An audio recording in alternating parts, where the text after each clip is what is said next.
It's amazing how dominant this conversation is. I mean, we're probably so all tired of talking about inflation, and it's been going on for, for 18 months. I feel it's been a topic. And I mean, if you had asked me, most of us have been doing this about 20 years or so, and if you had asked me, when do they even report inflation? 2 years ago, I wouldn't have had a clue. And now everybody watches it like the Super Bowl.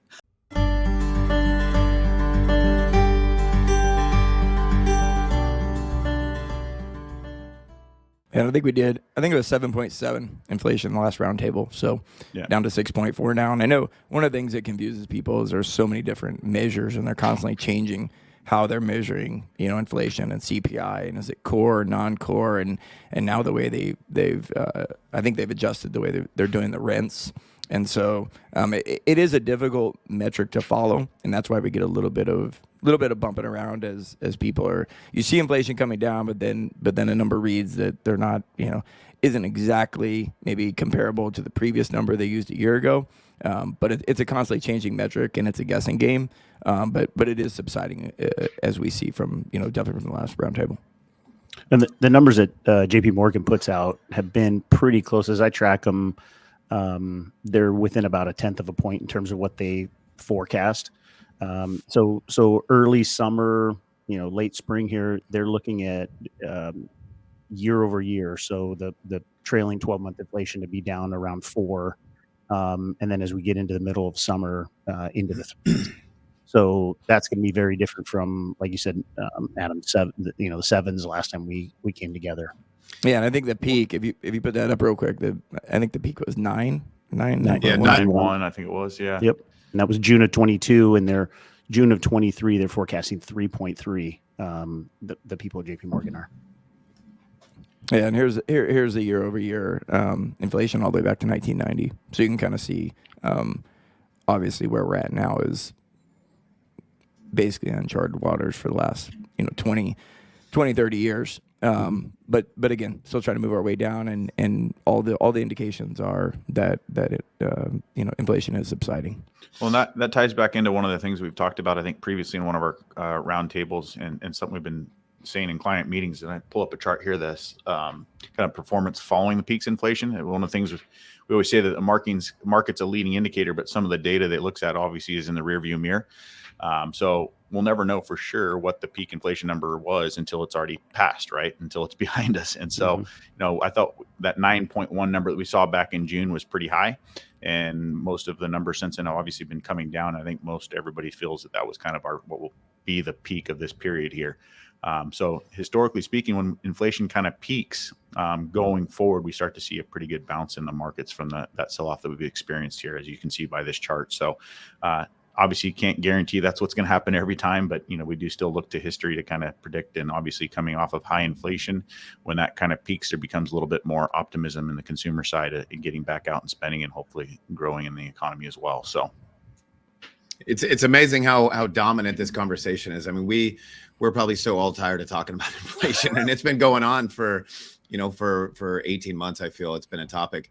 And I mean, if you had asked me, most of us have been doing this about 20 years or so. And if you had asked me, when do they even report inflation? 2 years ago, I wouldn't have had a clue. And now everybody watches it like the Super Bowl each month.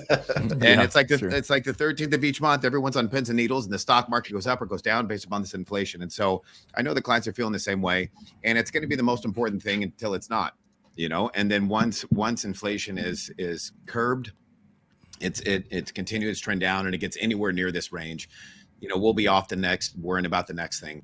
But right now it's definitely dominant. And I don't know if this kind of segues into what we're seeing with interest rates.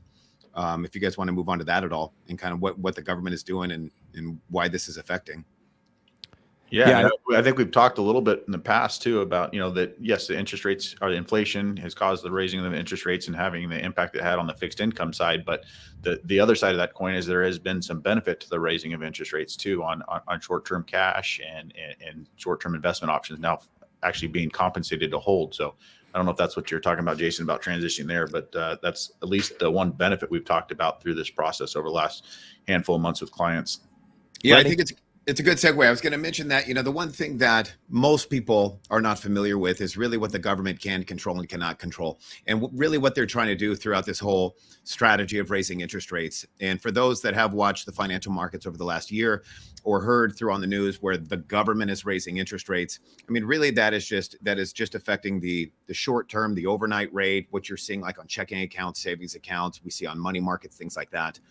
And that's all that they can't control. They can't control what mortgages do, long-term treasury bonds, credit card rates, car loans. They don't have a direct effect on that. That's just going to be supply and demand in the market, which does trickle down from them raising rates.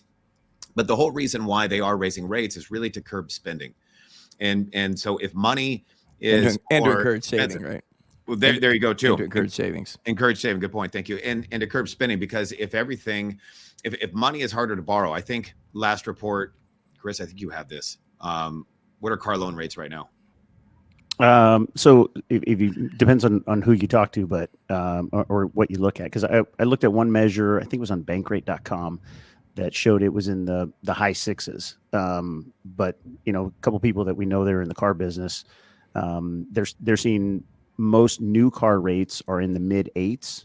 So you're borrowing money at, let's say, 8.5 for a brand new car loan, and average used is somewhere in the 11-12 range, which seems incredibly expensive. Well, some people listen to this might go, "Hey, I remember when mortgages were 15%. So 6.5 or 7 doesn't sound too bad, but not in 30 years.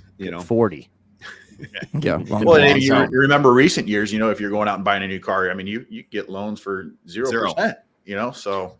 So to answer clients' questions, that's what's happening, because if you've got a car that maybe isn't your favorite, but it's not broken, or you can go buy a brand new car, but now you're borrowing money at 8%, it's going to have fewer people fighting over brand new goods as opposed to when rates were at 0.